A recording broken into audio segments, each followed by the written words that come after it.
আজ আমাদের আলোচনার বিষয় দুটো।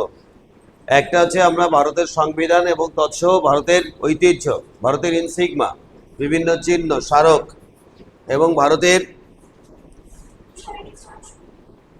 জাতীয়তাবোধ, সেইটা নিয়ে আলোচনা। প্রথম আমি জিজ্ঞাসা করব, আমরা সবাই মিলে কোন জাতির মানুষ? আমাদের জাতি কি? Very good. কে বললো? Very good. আমরা প্রত্যেকে ভারতীয়। আমাদের প্রথম পরিচয় আমরা ভারতীয়, দ্বিতীয় পরিচয় আমরা ভারতীয়, তৃতীয় পরিচয় আমরা দেরি করে আসছি নাকি? ছবি করো, ছবি করো ওদের।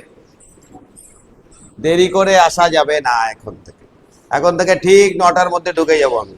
কটার মধ্যে ঢুকবো? 9টা। Very good. আর তুমি কটায় ঢুকবে? 8:30।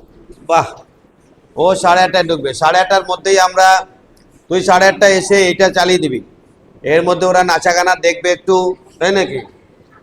না, যে কোনো একটা চ্যানেল চালিয়ে দিবে যাতে পড়াশোনাটা কন্টিনিউ করতে পারে। যাক, আমাদের প্রথম পরিচয় আমরা ভারতীয়, দ্বিতীয় পরিচয় আমরা ভারতীয়, তৃতীয় পরিচয় আমরা ভারতীয় এবং रोम रोम में खून की बूंद बूंद में हमारी जो अस्तित्व है वो है हम लोग इंडियन। তো যাই হোক, প্রথম প্রশ্ন তোমাকে দিয়ে শুরু করি। বলো এদিক থেকে, আমাদের সংবিধানের জনক কাকে বলা হয়? জোরসে বলো। ডক্টর বি আর আম্বেদকর। ও বলছে ডক্টর বি আর আম্বেদকর। তুমি বলো ঠিক বলেছে? ঠিক। Very good. ও বলছে ঠিক। কি বুঝবো আমি, বলছে ঠিক। আচ্ছা, এবার বলো তো বলতে কি, যে পারবে সেই তার কাছে চলে যাব। ভারতের সংবিধান কত তারিখে আমরা গ্রহণ করলাম আর কত তারিখে সংবিধানটা কার্যকারী হলো? চলে আসো। 1950 সালে 26শে জানুয়ারি। কার্যকারী হয়েছিল বলছে 1950 সালে 26শে জানুয়ারি, আর গ্রহণ করা হলো 1949 সালে 26শে নভেম্বর। Very good. এইখানে কিন্তু একটা যন্ত্রণা, আমাদের যন্ত্রণা না, এটা কোশ্চেন থেকে যায় যে আমরা সংবিধান গ্রহণ করলাম 1949 সালে 26শে নভেম্বর। এই তো আজকে কত তারিখ? আজকে কোন মাস? নভেম্বর। নভেম্বরে কত তারিখ? 2 তারিখ। Very good. নভেম্বরে 2 তারিখ এসে গেল, আর কি হলো? আর আমরা নভেম্বরে ঢুকে গেলাম নাকি? इसका मतलब নভেম্বরে 2 তারিখ মানে কি? এই নভেম্বরে 26 তারিখে আমরা সংবিধান গ্রহণ করব। Very good.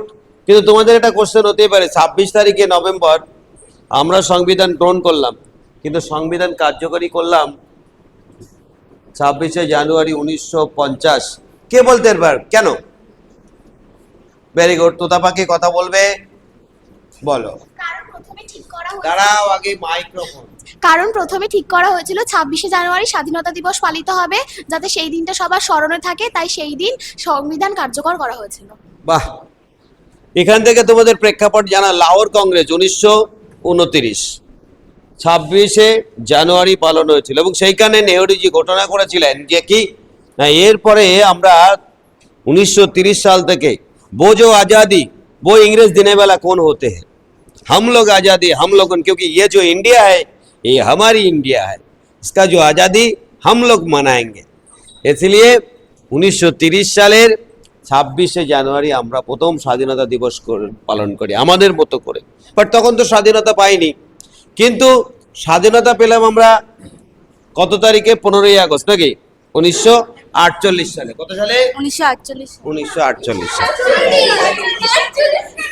তার মানে এতে বোঝা যায় যে ভারতবর্ষ স্বাধীনতা কি যন্ত্রণার মধ্যে আছে। ও এইদিকে আছে, আমি বলছি 48, ও বলছে 8। এ তো ভাইরাল হোনা চাইয়ে কি নেই?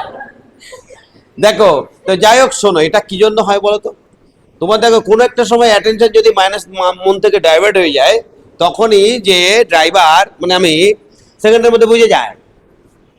তাই আমি বুঝে ফেলেছি যে ওর অ্যাটেনশন কিছু জনের জন্য ডাইভার্ট হয়ে গেছে। চিন্তার কোনো কারণ নেই, তুমি ভাইরাল হচ্ছই। নেক্সট, 1947 সালে 15ই আগস্ট যখন স্বাধীনতা লাভ করলো, তখন নেহরু কি মন মে এসা তো রয়ে গেছে না যে কি না, এই যে 26শে জানুয়ারি কিভাবে স্মরণীয় করা যায়, আর তার জন্য আমরা সংবিধানটাকে কার্যকর করলাম 26শে জানুয়ারি। আচ্ছা বেশ, এইবার যাকে জিজ্ঞাসা করবো সেই উত্তর দেবে। এই ভারতীয় সংবিধানের তা আমরা গ্রহণ করলাম। এই সংবিধানটা কারা গ্রহণ করলো?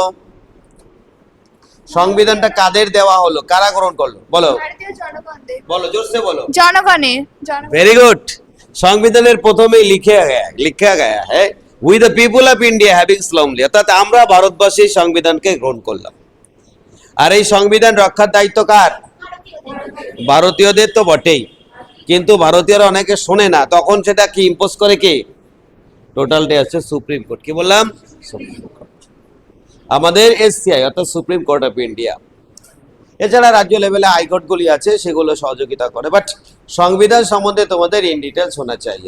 আর লাস্ট তুই একটা কোশ্চেন জিজ্ঞাসা করে আমি চলে যাব। পিছনের দিকে যে তোমরা বসে আছো তাদের কোশ্চেন যদি পারো ভালো। আচ্ছা, এই যে সংবিধান আমরা গ্রহণ করলাম, with the people of India, আমরা ভারতবাসী। আচ্ছা বলো তো দেখি, সংবিধানের যে ড্রাফটিং কমিটি অর্থাৎ যে লিখেছিল সংবিধানটা, কে লিখেছিল? কে লিখেছিলেন?